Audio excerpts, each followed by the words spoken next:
Hello everyone, for this book review Wednesday I am going to be looking at the classic tale of Ivanhoe. Yes, Ivanhoe. The interesting thing about Ivanhoe is that it follows around the same sort of storylines with, Robin Hood and his merry men, and with King Richard and so on and so forth within the Middle Ages era. And there is sort of like a mythos surrounding the Ivanhoe figure, sort of similar to Robin Hood too, who has been given this sort of mythical-like status, I guess you could say. Like if you look at the heroes of Greece, like Hercules, Achilles, Ivanhoe and Robin Hood are basically those same heroes, except for the time period of the Middle Ages. And again, they're not like demigods or anything, but they are of noble standing, and everybody looks up to their skills and their ability to accomplish various things. And usually I think that's emphasized through the philosophy of chivalry and how important it is for, in particular, the male side of the human species to go out and accomplish something and overcome various obstacles in order so that his life can eventually be fulfilled. And Ivanhoe sort of focuses on that throughout the story. There are obstacles that are put in his way. For example, a major part of the story is the fact that he cannot marry the woman he loves, Rowena, because she is scheduled to be married to another rich nobleman. You'll see how he goes through a tournament sort of similar to what Robin Hood did. If you look at Robin Hood and Ivanhoe, they have a lot of similarities as far as characters are concerned. Again, they have a loved one that they're fighting for. They participate in tournaments. They commit all of these acts that are intended to be based within the sort of philosophy of chivalry. And they do this as part of, I guess, again, it was really emphasized as a cultural aspect to the time period.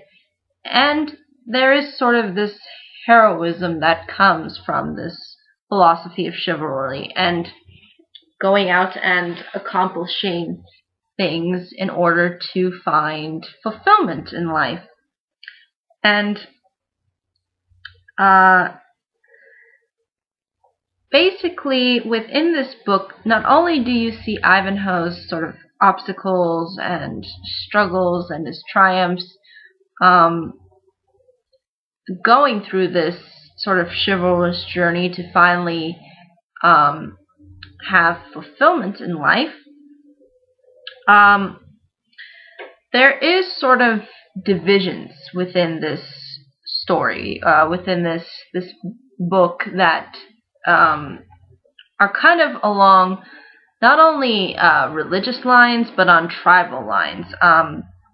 You see how there is a lot of politics between the Normans, who are a group of English, who are basically an English tribe, and then you have the Saxons, who's another English tribe, and sort of they're trying to use their political influence to gain more power. And you sort of see how how these politics sort of come into play in the book. And you'll see how, again, Ivanhoe supports someone that is a Norman, who is King Richard. And Ivanhoe himself is a Saxon. And his father doesn't really like that because, again, there's these politics that are playing in here. These tribal lines that existed during these time periods really do present themselves in this book. And also there are religious divisions. There is a woman and her father who are part of the Jewish religion, and they are really treated harshly throughout the entire book. They are not given any resemblance of respect from any of the other Christian characters, although except Ivanhoe, which you will see plays a huge pivotal role towards the end of the story when it comes to helping the Jewish daughter whose name is Rebecca. So you do see how, even though there are divisions, the book ultimately comes around to this idea of being able to help each other and at the same time ultimately come to some sort of agreement and consensus despite the differences between the religions, because you will see how Ivanhoe really fights for Rebecca, and you'll kind of see the reasonings as to that if you choose to read the story. But really the story does focus in on these two sort of elements, like the divisions among people of various different peoples, and the division and sort of the chivalrous acts that are done in order to sort of break these kinds of divides, which I think really was Ivanhoe's goal ultimately, since a lot of it came through his love for Rowena, who he ultimately wanted to marry but could not because of political circumstances. So really that's at the heart of this story, if you choose to read it. It really does focus in on chivalry and chivalrous acts and the idea of respecting one another, and there's a lot of good philosophy that can be learned from this book. It's not just it's not like the Greek heroes who are very there's a lot where there's a lot of grit and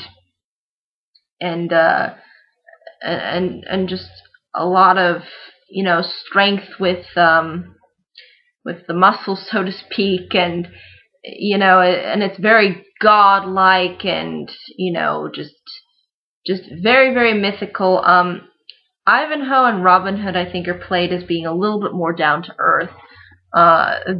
You feel like that these are regular men who do extraordinary acts, rather than men who were born that way. Because again, the Greek heroes like Achilles and Hercules, they were demigods. They had some kind of godlike features within them. So what they have to offer when it comes to heroism is a lot different from what Ivanhoe and Robin Hood offer when it comes to heroism.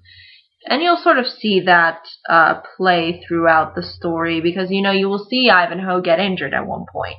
So again, there is this really human aspect involved when it comes to heroism and the idea of you're not invincible. You still have to.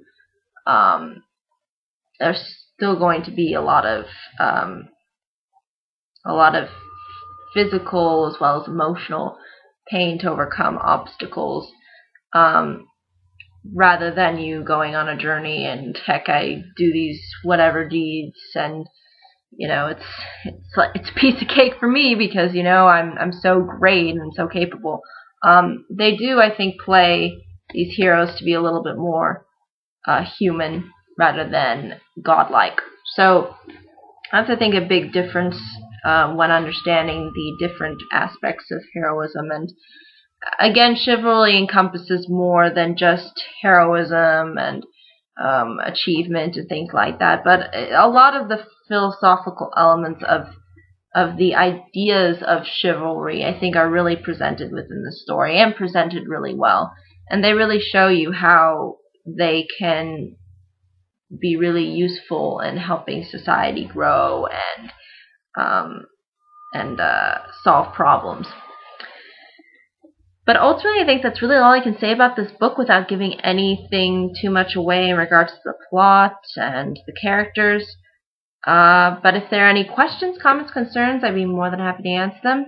Thank you so much for watching. I hope you all have a great day, week, month, and year, and I hope to see you all in the next video.